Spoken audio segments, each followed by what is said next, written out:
if you look just at the Quran, you will get the indication that you can have with a 5-year-old. The reason why it's haram to have with a 5-year-old is not found in the Quran at all.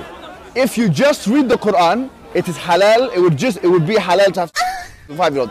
In Surah Al-Talaq, chapter 65, verse 4, Allah subhanahu wa ta'ala tells us who you can divorce and who you cannot divorce.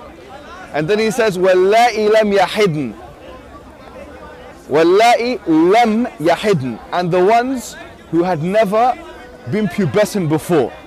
And by the way, this is very important, yeah? I want all Muslims to be aware of this.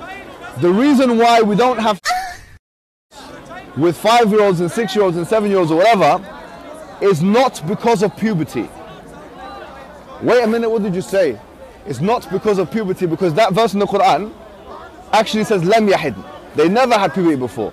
You can't go around that. The Quran doesn't say anywhere in the Quran that the woman has to be pubescent. I dare you to find one verse in the Quran where it says you're not allowed to marry someone based on harm, or you're not allowed to have sexual intercourse based on harm, or you're not allowed to marry someone based on puberty. So if you're a Quran alone, you're allowed to have 5-year-olds. Get me one verse in the Quran which says the woman has to be pubescent. One verse. I want one verse in the Quran from the beginning of the book to the end of the book which says that she has to be pubescent. So okay, so that makes it halal from your perspective. From your perspective, it's halal. You know, in the Quran it says حُرِّمَتْ عَلَيْكُمْ أُمَّهَاتُكُمْ. It says you're not allowed to marry your mum.